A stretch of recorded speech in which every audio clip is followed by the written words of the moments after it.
make the coolest little videos, guys? You guys doing good today? I love your excitement, even though it's fall and everything's cold and again, and it's like awful. Uh, that's an encouraging word, isn't it? um, Seasonal depression is real, though, just so everybody knows. So if you start getting sad beginning around this time and it doesn't usually like give way until March, you're normal, okay? If you're like happy-go-lucky every day, all the time, in this season of life in New England, you're weird. We're jealous. We want to be you. But no, I'm just kidding. Joy in the Lord. Joy in the Lord. Okay, if you got a Bible, we're going to be in Matthew chapter 14 and also Luke chapter 14. So if you want, you could turn to Matthew chapter 14 first.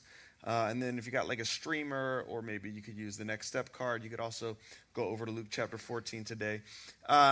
We've been in a sermon series called Are Netcast for a few weeks now. And like I've mentioned many times, our aim in this series is not to highlight areas that were better than anybody or anything like that when it comes to churches.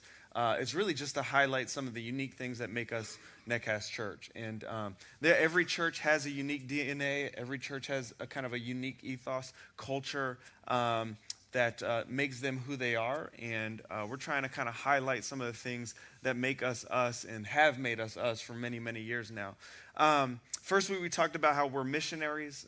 We talked about how every one of us has been given the ministry of reconciliation to go out into the world and share the good news of Jesus. Every one of us is called to be a builder, is what we talked about in week 2, where kind of God has provided for us unique gifts and abilities to work alongside of one another, to continually work and build his kingdom alongside with him. Last week we talked about how we're family, how when you look around the room, what you're seeing is not just rando people that are just happen to be in the same place, but actually what Jesus says very clearly is that we're family members. These are your brothers and sisters. They're as close to you as a blood brother and a blood sister. Jesus even says, like, who's my mother, my sister, my brother? Like, it's the one who are in the room when he's talking to his disciples.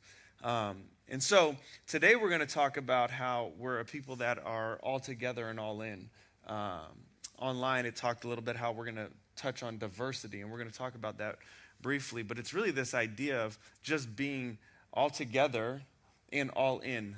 A few years ago, we talked about this in great depth, but I'll give you some history on that. So if you didn't know, that's what this shirt is. This is an all-in shirt. Anybody in here have an all-in shirt? Okay, some old timers, so old folks back here. Yes, love y'all. So you guys will love this.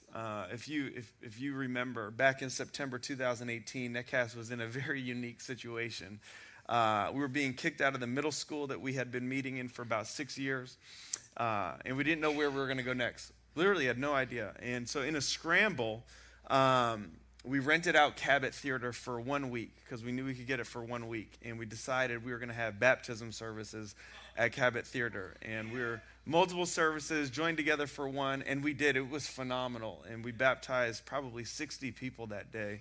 And then we moved to Gordon Conwell. Somehow, as a non-seminary grad, I convinced Gordon Conwell to allow us to use their seminary for 8 weeks, their chapel, as we tried to figure out what was going to happen next for us.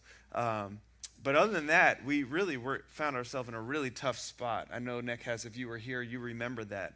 And although there seemed to be just a ton of unknowns as your pastors and staff began to pray for God's wisdom, and as a lot of the leaders here, and we had 21 days of prayer as a church. We just began trying to discern God's direction for us. There was one thing that seemed to be continually made clear from the Lord as we were pressing into kind of his direction.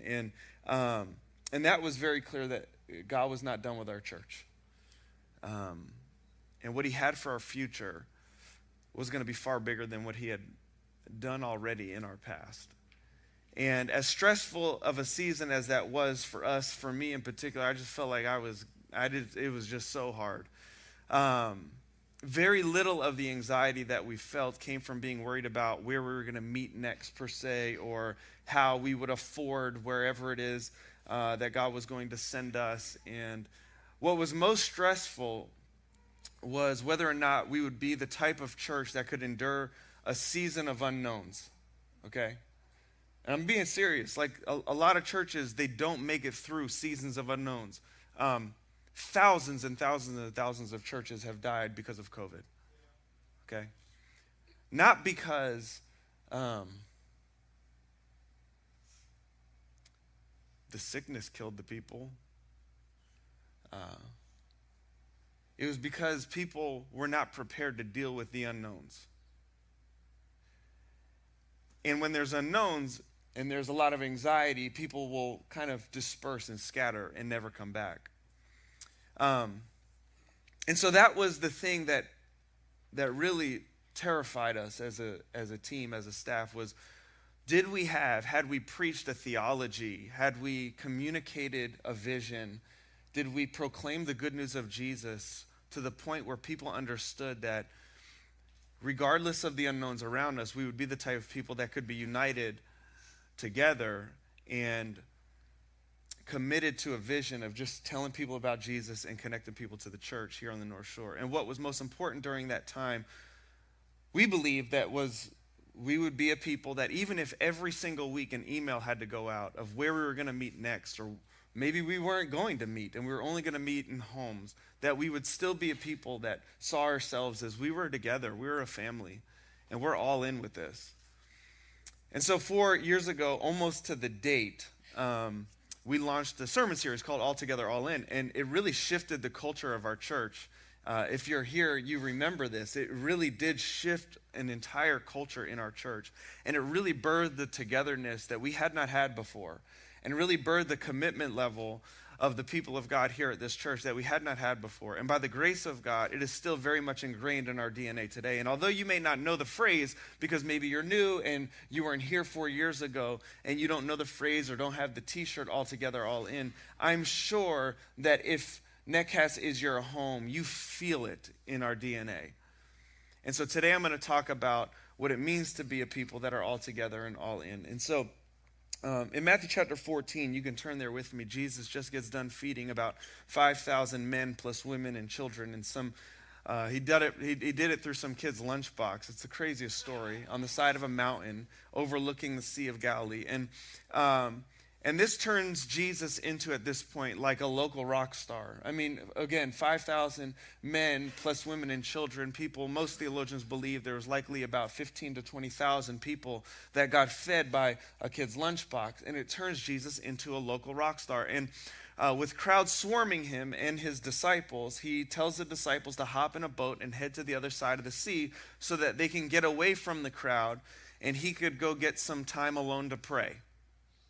You see Jesus do this often, where he would do large amounts of ministry and then kind of disperse and go to be alone. None of that has anything to do with what I actually want you to see in this text.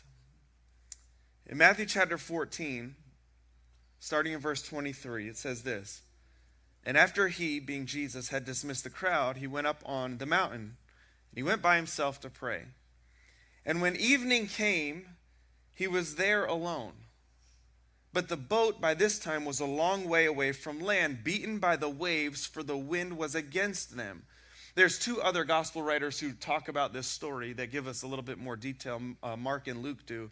But what we do know is that there's a massive storm that out of nowhere took place, which isn't a surprise. In the Sea of Galilee, this would happen.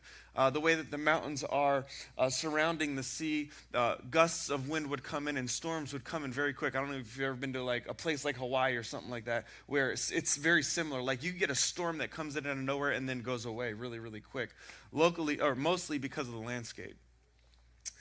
And so this is going on, and it says in the fourth watch of the night, he, Jesus, came to them, walking on the sea. So there they are, waves crashing in on the boat, and Jesus strolls his way on the water out to sea. It says verse 26, "But when the disciples saw him walking on the sea, they were terrified and said, 'It's a ghost.'" I mean, obviously, you would think the same thing. Jesus at this point had never walked on water. Well, I mean, he may have, but he might have been by himself. Like, hey, I'm just going to do this. But not in front of his disciples yet. And so they see this, and it says that they cried out in fear. But immediately, it says, Jesus spoke to them saying, take heart. And that's a Jewish way of saying, like, chill out, relax. It is I, it's me, it's Jesus. Do not be afraid. And then check this. It says, and Peter answered him in verse 28, Lord, if it is you and not a ghost, command me to come to you on the water. Peter asked for an invitation to come out on the water. No one else is asking this question, right? Peter is the guy who's constantly, gets yelled at for having his foot stuck in his mouth because he just says what's on his mind. And this is one of those moments where he says what's on his mind and he becomes the only one with enough faith to even ask the question. And so he says to him, come. So Peter gets out of the boat and he walks on the water and he comes to Jesus. Now we're going to stop there, and if you know the rest of the story, Peter, it seems like when he gets out there, although he's out there, he walks out there to Jesus. He has like a freak out moment and he begins to sink, and then Jesus picks him up. He's like, why you were doing so good, like, oh, well, let's get back in the boat. And he gets it. What's interesting about this story, there's so many things that's interesting about this story, and where you think I'm going, I'm probably not going. I'm going somewhere else. Because what's interesting about the story of Peter walking on water is, I had already mentioned that Mark and Luke tell the same story. But for some reason, when they tell the story in their Gospels, they only mention Jesus walking on water. They never mention anything about the fact that Peter gets out of the boat in the middle of a storm, haters. And for some reason, Matthew mentions this. Not even Peter, who many believe is the one who dictated Mark's hand when Mark wrote his gospel, not even Peter seems to mention this incredible moment in his life. In any of his letters that he wrote, it's never brought up. It almost seems that it's Matthew who goes out of his way to brag about Peter. Let me explain to you why this is super odd to me. Matthew wasn't always Matthew the disciple. Matthew, before he was Matthew the disciple, was considered Levi the tax collector. So in order to become a tax collector, you had to apply for the job. And the way that you applied for the job is you had to submit a bid, and the highest bid would usually win. And basically, you submit a bid to the Roman authorities, and you would look to outbid the others. And if you agreed to retrieve the highest amount of taxes from the people that you lived among in your region, you'd win the bid, okay?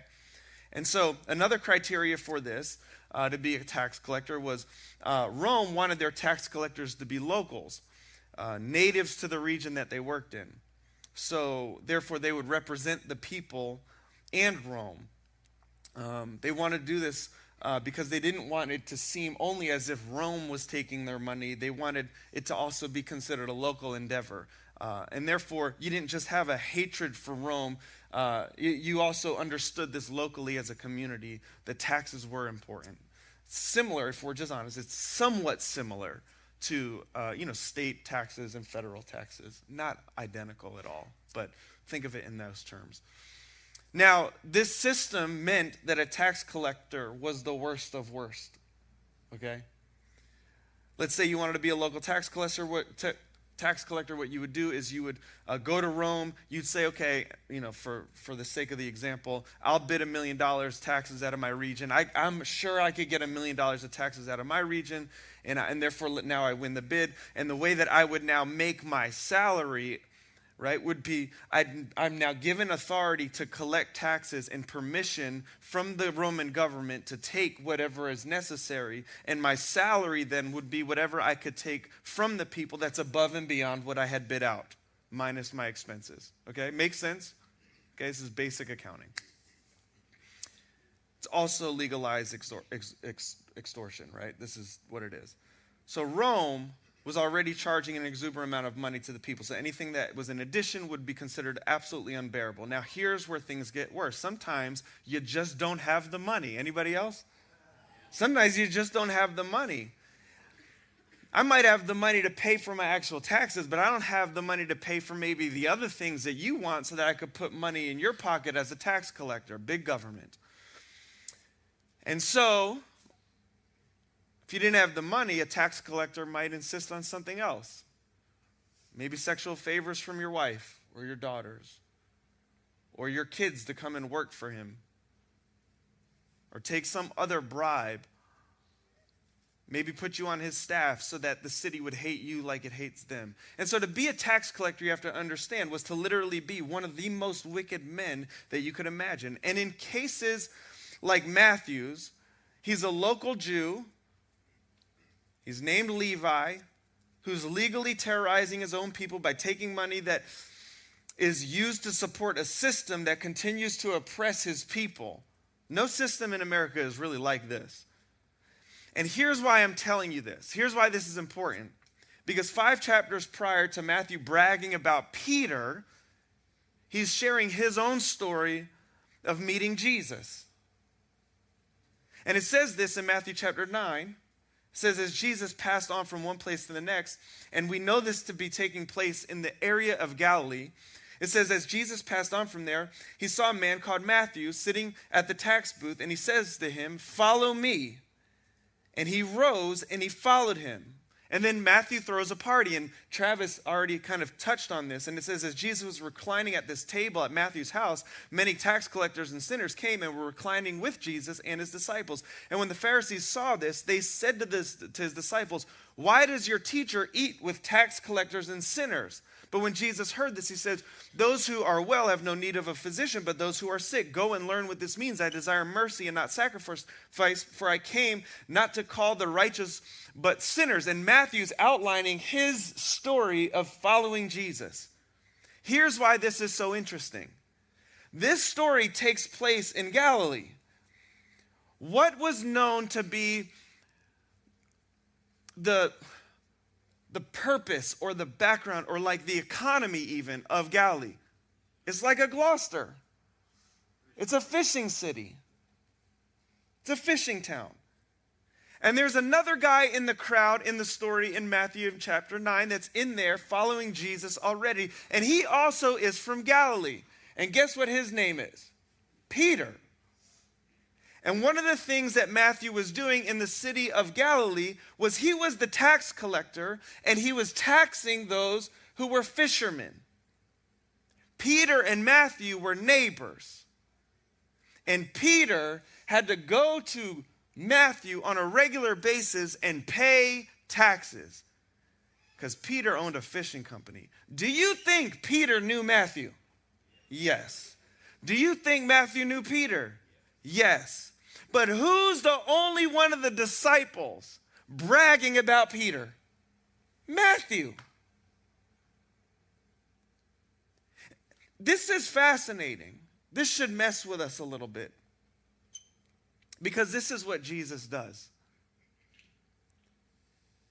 Jesus takes those who should be enemies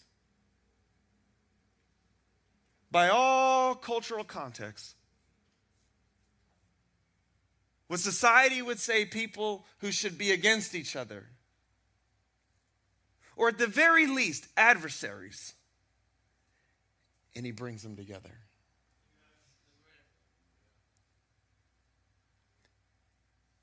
He takes people from different religious upbringings, and he brings them together. Different ethnicities, different races, and he brings them together.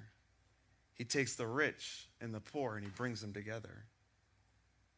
He takes people with different views on politics and he brings them together.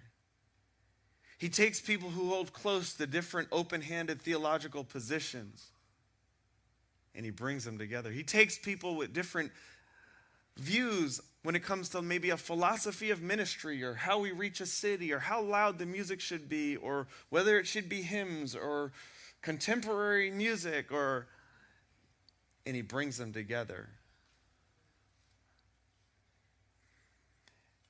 And to see this in a church setting takes intentionality. It doesn't just accidentally happen. You understand that? In Romans chapter 15, verse 7, Paul drops this line where he says, welcome one another as Christ has welcomed you for the glory of God. Welcome one another as Christ has welcomed you for the glory of God. To be unwelcoming is to say to someone, you must change in order for me to be in relationship with you. But Jesus shows us a different way. Welcome one another as Christ has welcomed you for the glory of God. Jesus shows a different way where it's absolutely possible and probably necessary to acknowledge difference. And yet you be the one who changes in order to welcome the relationship if you're his follower. This is what it looks like to be Christ-like. Christ left what was comfortable for him to be together with us. Christ didn't say, you need to change in order for us to be in a relationship.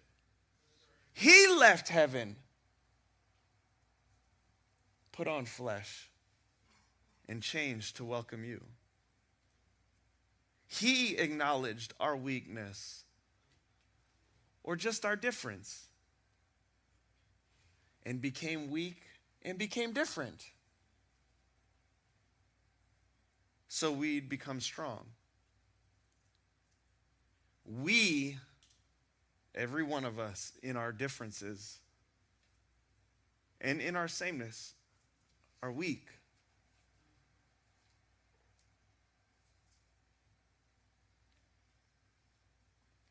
The temptation is always to exclude those who are different, or even just exclude those who you believe to be wrong about maybe a something. Because we're not just talking about difference as far as like ethnicities, or we're talking about theological disagreements. We're talking about political disagreements. We're talking about how we, church structure, how you handle money. We're talking about difference as a whole. And what the gospel does is it calls us to enter into that difference, celebrate the beauty of diversity, and welcome others to the glory of God. This is what Jesus has done. And welcoming diversity in every sense isn't the same as just adopting opinions of people. You don't have to adopt another person's beliefs or cultural values before you adopt them. Let me just be clear about that. God didn't adopt your beliefs before he adopted you, did he? And I promise you that you haven't adopted all of his beliefs now that he has adopted you, have you? A few years ago, our family fell in love with the movie The Greatest Showman. Anybody seen it before? It's like, we literally watched that thing in the movie theaters like 8 times. It was a weird season of life. I'm not gonna lie.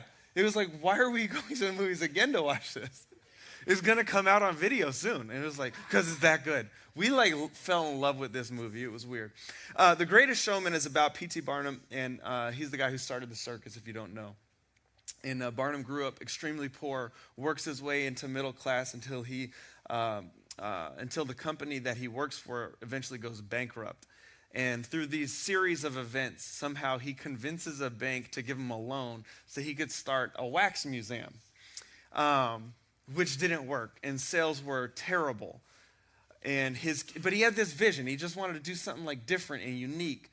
And so the sales are terrible, and his kids, in the movie at least, and I think it is all based on a true story, his kids convince him that he needs to showcase something that's alive. That like the things that he was showcasing as a wax museum was interesting, but you need to showcase something that's alive. And so Barnum searches for these anomalies, these outcasts, these freaks, to serve as performers. And he gets the oddest people, right? So he's got women with beards and Siamese twins. He's got little people. He's got giant people. He's got people with tattoos from head to toe. Like in a day and age where you didn't do that. Now you're like, I see that every day. Just go to Salem. It's October. He's got people with these weird talents, like can swallow swords and spit fire, and trapeze experts.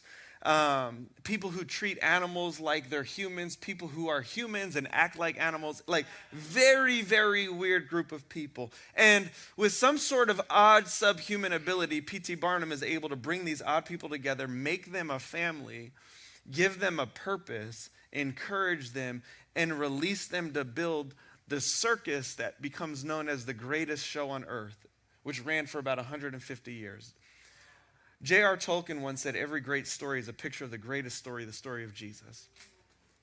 The Greatest Showman is a picture of the greatest story, and Jesus is the greatest showman who brings together the oddest people. I know you're in here and you think that you're normal. You're odd. There are some things about you that you know that if we knew, you're odd. Okay? And he makes us a family. And we talked about that in depth last week. And he gives us a purpose, though. And he releases them to build what's become the greatest movement in history, the Church of Jesus Christ. And as I step back and I look at our church and I look at Netcast, one of the things that makes us so beautiful as a church is how odd we are, but yet how unified we are. What makes us beautiful is how we look so different than one another. We sound so different than one another.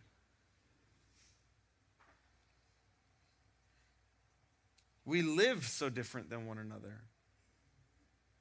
You've got an odd bunch. You got black, you got white, you got Asian, you got African and Arab and Brazilian, you have Latinos, you got Europeans. I mean, it was last week I said something, I tried to use a German word, and a German came up to me afterwards and was like, you said it wrong, it's Geschicht. And I was like, thank you. So glad for our diversity today. You got young, you got old, you got jocks, you got creatives, you have entrepreneurs and intellects, you got people with learning disabilities like myself, you've got the rich, the poor, you got people with burly beards, and you got clean-shaven people, people with lots of tattoos, and people who are inkless, right? You just, like, we're just an odd bunch. We're a diverse people who God has brought together as family and has released us to achieve incredible things for the kingdom of God. And the more we fight for this intentionally, the more we're all together, the more beautiful our future will be. What's been so interesting is, and I've said this before, is like this became a real hot topic in our society all of a sudden, like, I don't know, 2.5 years ago. We've been talking about this as a church from day one. This is why so many of the churches that are around, and again, I'm not hating on anybody, I'm just spitting facts now, but so many of the churches that surround us, you've been trying to talk about this for 2 years, and your church looks the same. Because you can't just flip a switch and hope that now your church will look diverse and be different and have different people because you jumped on board with a new cultural hot topic. This has to be birthed in your DNA. And as Christians who love the gospel, this has got to be something that is formative for who we are. And it has always been that way for us. So we've got to be a church that's all together. In 6 minutes, I want to just talk about being all in. We're going to talk about this in more depth over the next few weeks. So when it comes to maybe a big takeaway for being all in, you'll get that in weeks to come. If I'm honest, I don't know if I'm willing to follow Christ like he commands me. It's probably not what you want to hear from your pastor.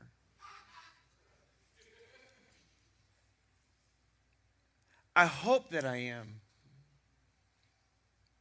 but I'm unsure. I'm unsure because history would say for 22 years as I've followed Jesus, I have found myself over and over again making excuses, good ones, as to why I don't need to abandon everything for the sake of Christ. why God wouldn't regularly ask me to sacrifice all of my comforts, all of my security, all of my money, all of my family, all of my friends.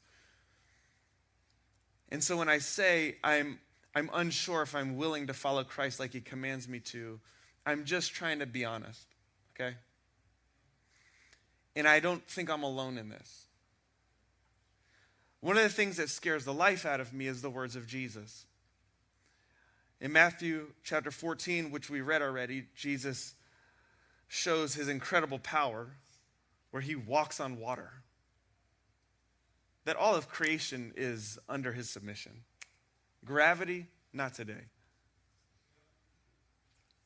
In Luke chapter 14, Jesus now calls me to something that is far greater than I would like him to call me to. It's absolute surrender.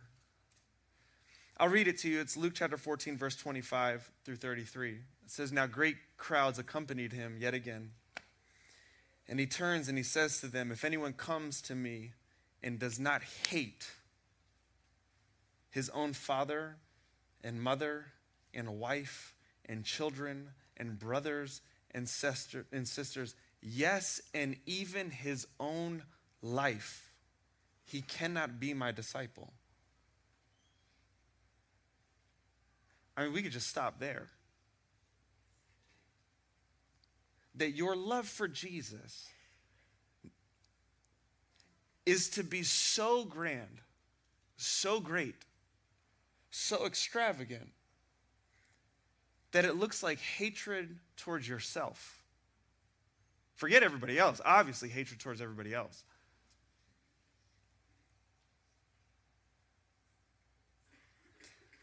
He says, whoever does not bear his own cross and come after me cannot be my disciple. For which of you, desiring to build a tower, does not first sit down and count the cost, whether he has enough to complete it? This is a question that we need to ask. Have we counted the cost? He says, otherwise, when he has laid a foundation and is not able to finish, all who see it begin to mock him, saying, 'This man began to build and was not able to finish.' Or what king," new example, "going out to encounter another king in war, will not sit down first and deliberate whether he is able with 10,000 to meet him who comes up against him with 20,000? And if not, while the other is yet a great way off, he sends a delegation and asks for terms of peace. So therefore, any one of you who does not renounce all that he has cannot be my disciple."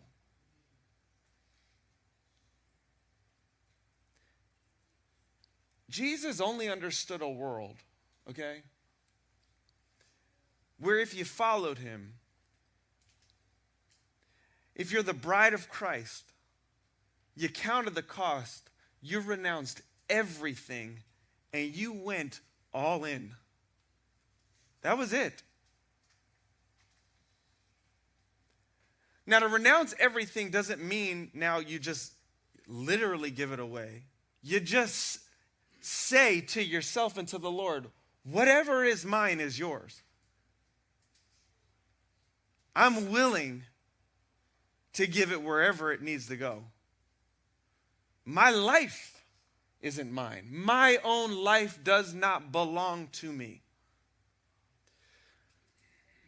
On September 4th, 1812, a small group of Christians in Europe purchased one-way tickets to get on a boat and head out on a year-long journey to Asia, and they were considered one-way missionaries. A guy by the name of William Milne was one of those missionaries.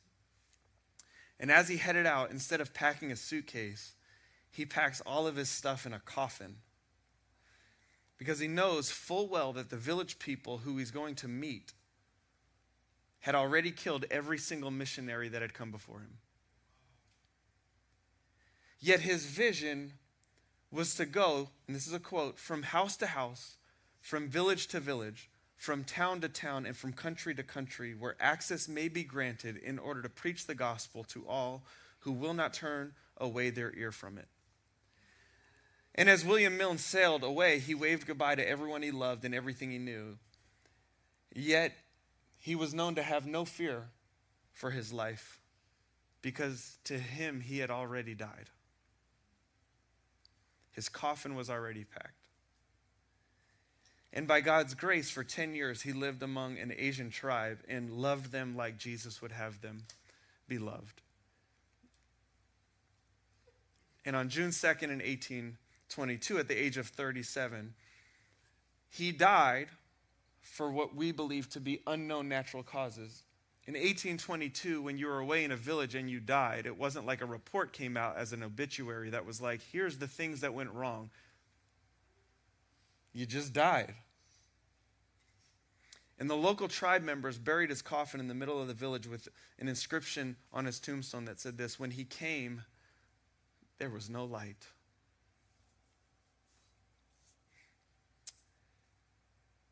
And when he left, there was no darkness.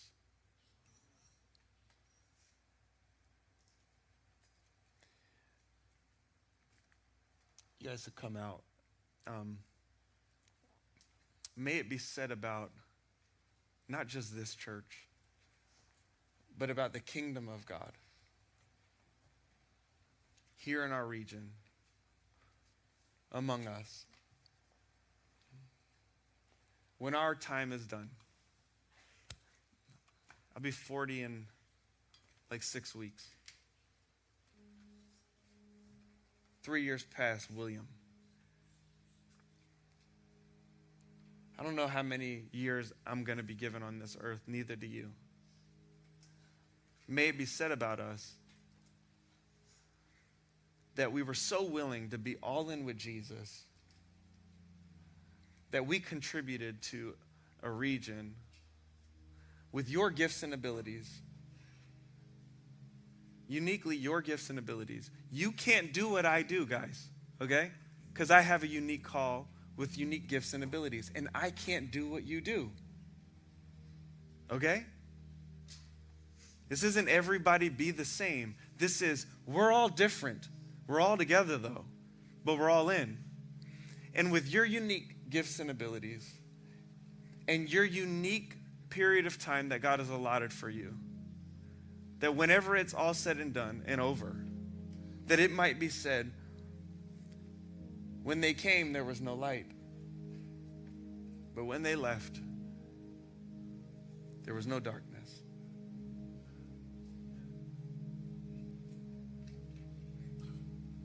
Now, the temptation is to have the pastor answer for you what that looks like for you to now play your part so that there's no darkness. That's not my job. You walk with Jesus.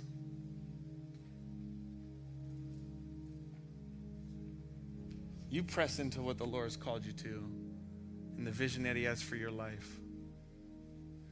And by his grace and for God's sake, may it not be chasing after the things of this world that will perish.